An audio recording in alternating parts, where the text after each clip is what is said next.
So, first వీక్‌లో అయితే మెయిన్‌గా బేబక్క.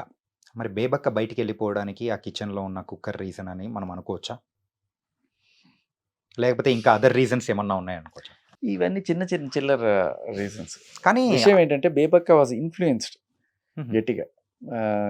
ఎవరో చెప్పారు. అంటే గేమ్ నువ్వు మరీ ఇంత మంచితనంతో ఆడితే నువ్వు ఏమైతది? హ్మ్. షి వచ్చిన కొత్తల్లో తను అందరితోని చాలా మంచిగా ఫస్ట్ డే అలా ఉండింది. తర్వాత కొంతమంది వాళ్ళ ఆట యొక్క ప్రదర్శన విద్వత్తుని చూపిచ్చారు. చూపిస్తే ఓహో! ఇలా ఆడితేనే బిగ్ బాసా అని అనుకున్నట్టుంది ఆవిడ. సో, తర్వాత she try to be strict. ఎవ్వరు కిచెన్ దగ్గర రావడానికి లేదు. హ్మ్. నేనే చేస్తాను. తను వెళ్ళిపోయిన తర్వాత కూడా ఎవరు చేసుకోవడానికి లేదు. ఇలాంటి రూల్స్ ఏవో సొంతవి తనే పెట్టడం. హుహుహు. అంటే నేను గేమ్‌లో స్ట్రాంగ్ కంటెస్టెంట్ అని చెప్పుకోవడానికి చేసింది. నిజానికి అలా కాదు బేబక్క. హ్మ్. ఏమడిగినా చేసి పెడతది పాపం. ఆ! కానీ గేమ్ ఆడమని ఎవరో చెప్పిన సజెషన్ సీరియస్‌గా తీసేసుకొని, తన ఒరిజినల్ ఏదైతే ఉందో అది దాన్ని ఇది డామినేట్ చేసింది. Bebakka original is a wonderful woman. But ఈ ఇది ఓవర్ షాడో చేసిందంతే. ఓకే. దానివల్ల కొంతమంది ఆవిడని నామినేట్ చేయడము, హ్మ్. దానికి రీజన్‌లు చెప్పేటప్పుడు ఇలా చెప్పడం. హ్మ్. ఇంకొకరో లేకపోతే ఇంకోటో. సో, నెగెటివ్ ఫేస్, నెగెటివ్‌గా, ఫేక్‌గా అని మీరన్న దాన్లలో కూడా సో, సోనియా కానీ, నాగమణికంఠ కానీ వీళ్ళ పేర్లు ప్రత్యేకంగా చెప్పారనమాట. సో, నిజంగా వాళ్ళు ఒక ఫేక్‌తోనే ఆడుతున్నారా? అంటే నేను వాళ్ళ ఆటని మరీ అంత దగ్గర నుంచి చూడను. దగ్గర ఉన్నప్పుడు కొంచెం దూరమే పోతుంటాను. ఎందుకలాగా? అదే దూరంగా వెళ్ళిపోవడానికి గల రీజన్స్ ఏంటి? మెయిన్‌గా సోనియా గాని, నెగెటివ్ వైబ్స్ నాకు. Negative vibes. హ్మ్. నెగెటివ్ వైబ్స్ వస్తాయి. ఇంకొకటేంటంటే ఇప్పుడు నాగమణి గుంట గురించి ఏదో చెప్పాననుకుందాం. హ్మ్. ఏదో జోక్ చేస్తే ఇప్పుడు మణికంఠ గొప్పదేం లేదు ప్రపంచంలో. అంటే నువ్వే అందరికన్నా గొప్పవాడివి. మణికంఠ. హ్మ్. ఇలా నేను చెప్పినప్పుడు అక్కడ నవ్వేసి తర్వాత నామినేషన్‌కి వచ్చి నాకు జోకులంటే చిరాకు. యాహ్! ఇలాంటివి చెప్పినప్పుడు సరే ఎందుకు చెప్పాలి నేను? హ్మ్. జోవియల్‌గా లేడు, సోషల్ అవ్వలేకపోతున్నాడు. సరే ఎందుకు? దూరంగానే ఉంటే బెటరు అన్నట్టుగా నేను ఇదయ్యాను. ఇక సోనియా అయితే ఆవిడది ఒక అలగ్ దునియా. ఆవిడ దాంతో పాటు ఏదన్నా చిన్న విషయం ఇక్కడ వీడు దొరుకుతాడు అనుకుంటే దాన్ని పొలిటిసైజ్ చేసి హ్మ్. ఆరెంజ్ విషయం చూసే ఉంటారు మీరు. యాహ్! సో, మొదలుపెట్టిందే ఆరెంజ్‌తో. హ్మ్. ఆరెంజ్ ఫుడ్ అంట. ఫుడ్‌తో ఆటలాడకూడదంట. ఆటలాడితే దేశానికి అవమానించినట్టు, రైతుని అవమానించినట్టు ఇట్లా. మరి నాకు అదే అనిపించింది. ఎన్ని సినిమాల్లో రాఘవేంద్రరావు గారు ఎన్ని పళ్ళని ఎన్ని రకాలుగా వాడారు. హ్మ్. అది ఎవరు చెప్పారు? ఏ రాజ్యాంగంలో రాసుంది?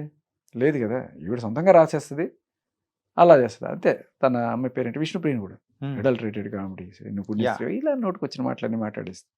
ఏమనుకుంటారు జనాలు ఏమైనా ఎదవలు తెలీదు అనుకుంటారా?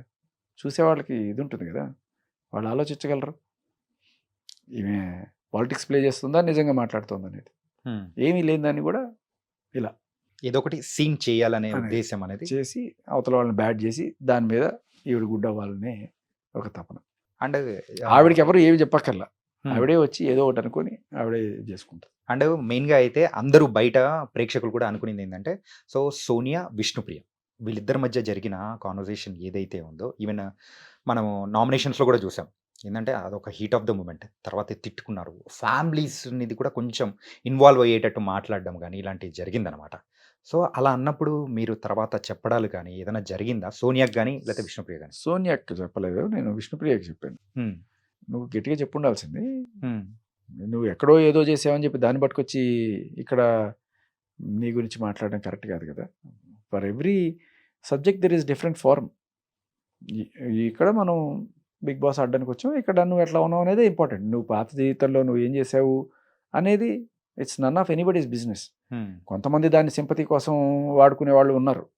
లేకపోలేదు నా జీవితంలో అలా జరిగింది కాబట్టి నన్ను ఎలిమినేట్ చేయకండి, నన్ను నామినేట్ చేయకండి, నన్ను మీరు అనకూడదు. ఎందుకంటే నా ఫ్లాష్ బ్యాక్ ఇది. సో, విష్ణుప్రియ ఎప్పుడు అలాంటిది ప్లే చేయలేదు. హ్మ్. అంటే చెప్పుండాల్సింది నువ్వు గట్టిగా ఇది కరెక్ట్ కాదు అని. సో, తను పాపం అమాయకురాలు.